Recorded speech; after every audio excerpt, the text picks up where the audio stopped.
Alright, Dragon Ball Games fans, I'm not even gonna mince words with you. Dragon Ball Sparking Zero, what is being called Budokai Tenkaichi 4, just fumbled the bag if this is true, because this is coming from the official Dragon Ball Games Twitter account.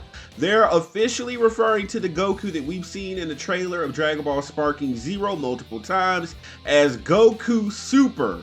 And you're gonna appreciate the significance of that, because this means that this whole roster is officially a wash. They fumbled the bag, and we are going to proceed to cook this game as the worst roster in Dragon Ball Games history. Let me let you know why. So Goku Super.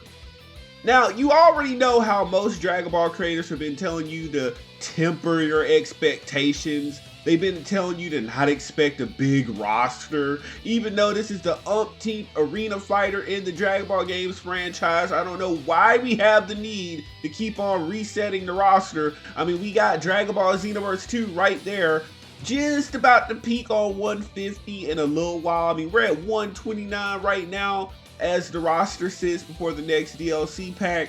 So we're looking over here, and they're telling us, the bigger Dragon Ball creators, are telling all of you, temper your expectations, 50 is just fine. And then everyone gets the news. They're calling this Goku, Goku Super. Now, if you're a Tenkaichi fan like myself, you know what this means. You know that this was the worst possible news ever.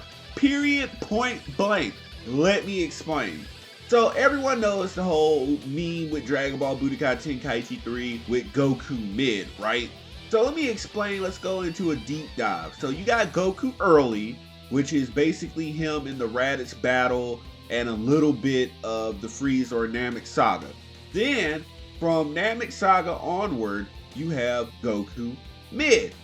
Then you go through the Cell Saga. I think right around the Buu Saga, you get Goku in. That's 3 Goku slots out of a potential 50 slots altogether. But it gets worse. Here we go, okay? So, you got Goku Super coming in, okay? We just got that news. You got Goku GT, if GT is even included. So that's 5 slots right there, okay? So then, you know that they're going to do an Ultra Instinct Goku, right? His own slot so that he can transform into Master Ultra Instinct. That's 6.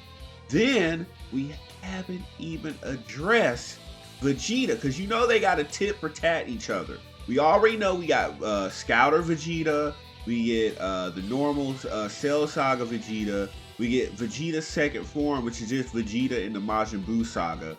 Then you get Majin Vegeta, but I think he's a separate slot, so that's 4 Vegetas right there. Then you get Super Saiyan 4 Vegeta, which is referred to Super Saiyan 4 Vegeta second form. That's 5. If we get GT, then you have the new additional Vegeta Super, which is 6, and we don't know how they're going to handle Royal Blue, so that might be a completely different slot, or they might just start off in Super Saiyan Blue and transform into Royal Blue. But again, at the bare minimum, that is 12 Goku and Vegetas right there. That's not talking about all the Trunkses, all the Gotens, all the Gohans.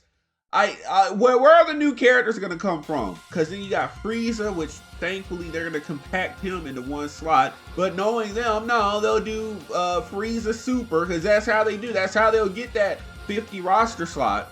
Then, you don't understand how that spirals out of control. Because when we say 50 characters, that's base game roster. That way they can tell the truth. Oh yeah, it's an incredible roster of 50 or 60 characters, but most of them are just Vegeta and Goku reskins. Like, come on. Come on. We're already having to worry about them cutting a bunch of original content out of the game from BT3 and then trying to, because they already do it. I don't want to hear anyone saying that they won't do it. They've already done it with Dragon Ball Z Kakarot, when Bardock has been like the most staple character. He's almost as staple as Goku. Oh, no, gotta charge for a DLC for him. Oh, you know, the future Gohan stuff, yep, that's DLC.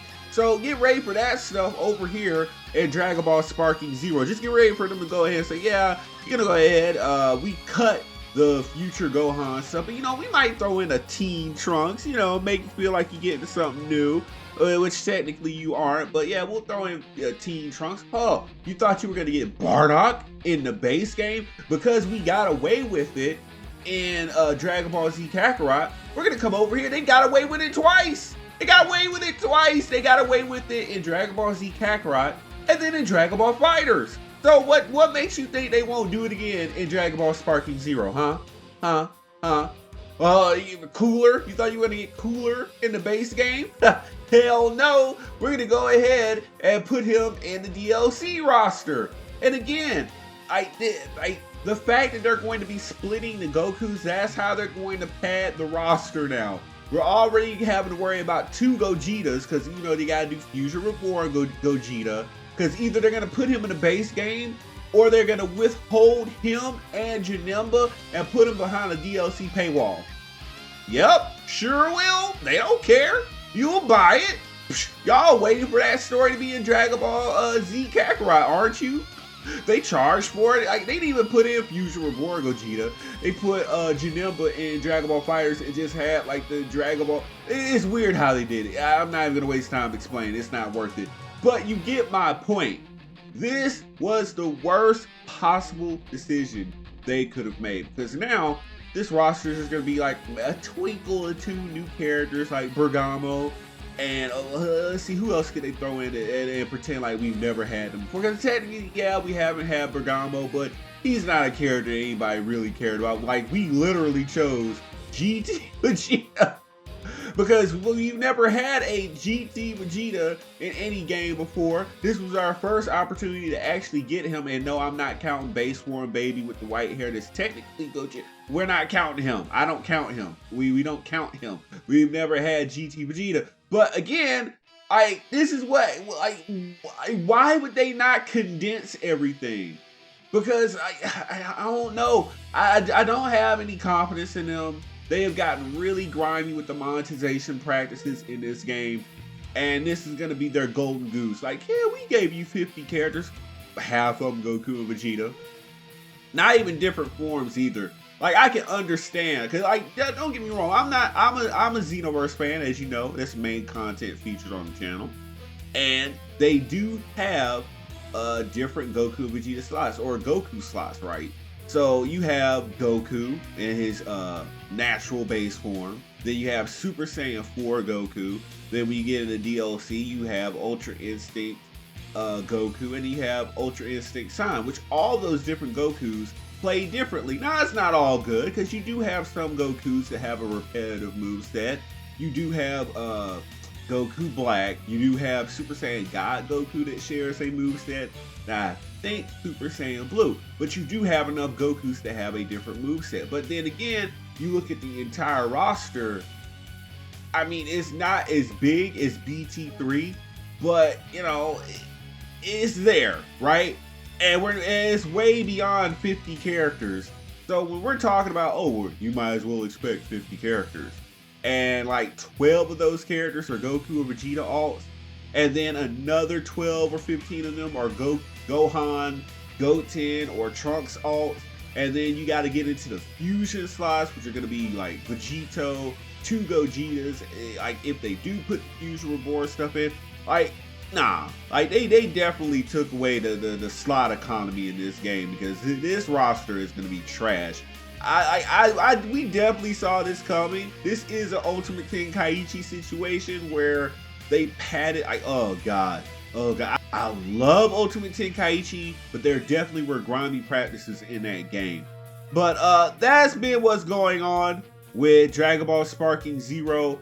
It is a huge fumble, a gargantuan fumble, because the more that they reveal about this game, the more that they try to, you know, be reclusive with information and kind of just like, oh, just 1 or 2 slides here. Oh, we're going to show you exactly what was in the trailer, but no new content. Maybe there's not that much to show. Maybe they didn't put Bergamo in Xenoverse 2 just so they could make a commodity out of him in Sparking Zero. So they're like, oh, he's not in Xenoverse 2, but he's over here in Sparking Zero. I mean, if anything, look at it as a preview for how much he would have sucked in Xenoverse 2. But I think that's it, guys. Let me know what you think in the comment section, and I will see you guys in the next video. Hit that subscribe button, hit that like button. We out.